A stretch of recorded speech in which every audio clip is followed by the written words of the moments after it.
কাইফা হালুকা, আপনি কেমন আছেন? আপনি ভাবছেন আমি আপনাকে আরবি ভাষা শিখাইতেছি না? আমি আরবি ভাষা আপনাকে শিখাইতেছি না। হ্যাঁ, ওই ভাষা শিখার আমার আর কোনো ইচ্ছেই নেই। কথা বুঝতে পারছেন? দেখেন, কাতারে আক্রমণ করছে কে? ইসরায়েল। তারা ৩,৫০০ কিলোমিটার বিমান দিয়ে গিয়ে সেখানে আক্রমণ করে তারা আবার ইসরায়েল ফিরে আসতে পারবে না। এক্ষেত্রে তারা কি করছে?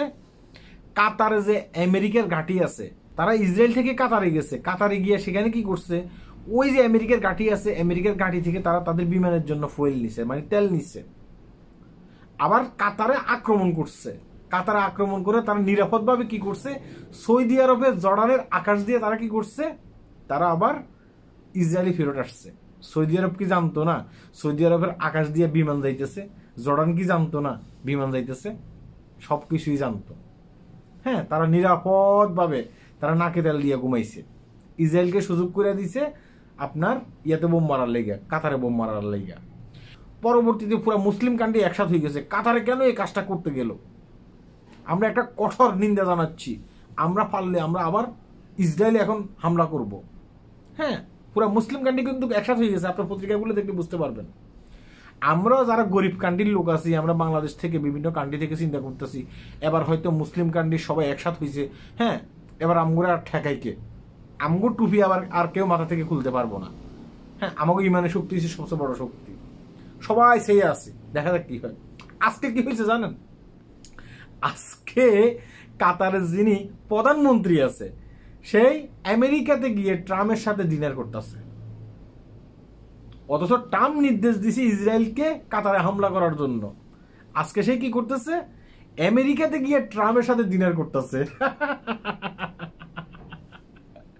বিষয়টা কি চিন্তা করছেন? হ্যাঁ, মানে আমরা বাংলাদেশের মুসলমানেরা মনে করি যে এবার মুসলিম কান্ট্রিগুলো কিছু করবে।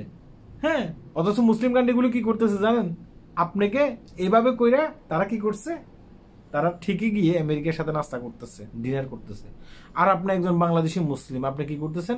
আপনি চিৎকার চেঁচামেচি করতেছেন, কাতারে কেন আক্রমণ, আমরা মেনে নেব না। সৌদি আরবে কেন আক্রমণ, আমরা মেনে নেব না। আপনি মেনে নিল কি না নিল কি, তারা তো ঠিকই আছে। মাঝপথে আপনি শত্রু হচ্ছেন। আপনি হচ্ছেন একটা গরিব কান্ট্রির মানুষ।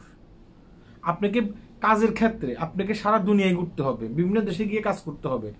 আপনি যদি বাংলাদেশে বসে চিৎকার চেঁচামেচি করেন, আরব কান্ট্রির উপরে আক্রমণ কেন, আমরা মেনে নেব না।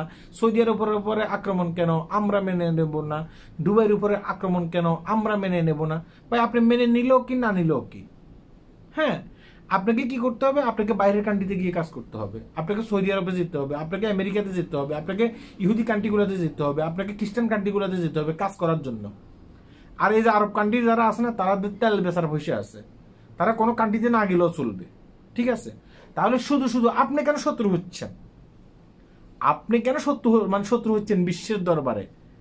ওরা তো ঠিকই আছে, ওরা ট্রাম্পের সাথে গিয়ে ঠিক মতো নাস্তা করতেছে, পত্রিকায় গিয়ে পড়ে আসেন। হ্যাঁ, আর আপনি কি করতেছেন? আপনি শত্রু হচ্ছেন। আমার কথাগুলো শুনতে খারাপ লাগতেছে, আপনি শত্রু হচ্ছেন। আপনি কেন শত্রু হচ্ছেন? আগামীতে যদি কোনো আরব কান্ট্রির উপরে আক্রমণ হয়, ঠিক আছে, বাংলাদেশ থেকে মিছিল মিটিং করেন না। বাংলাদেশটাকে আপনি একটা মানে জঙ্গলি রাষ্ট্র হিসাবে আপনি ইয়ে করেন না, বিশ্বের দরবারে পরিচয় করেন না। ঠিক আছে?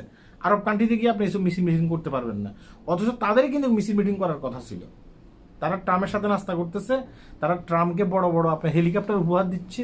এটা নিয়ে আমি ভিডিও করছি। সৌদি আরবে একই অবস্থা। তাহলে আপনি কেন শত্রু হইতে যাবেন? আপনি শত্রু হইলে আপনার লস, কারণ আপনি একটা গরিব দেশে জন্মগ্রহণ করছেন, আমি একটা গরিব দেশে জন্মগ্রহণ করছি। আর ওদের কোনো লস নেই। ঠিক আছে? মাথার ভিতরে গিলু থাকলে এইসব মিছিল মিটিং করবেন না। হ্যাঁ, মুসলিম কান্ট্রিগুলোর জন্য আপনার উত্তরাধিকার পড়ার কোনো দরকার নেই। এটা মনে রাখবেন। আল্লাহ হাফেজ।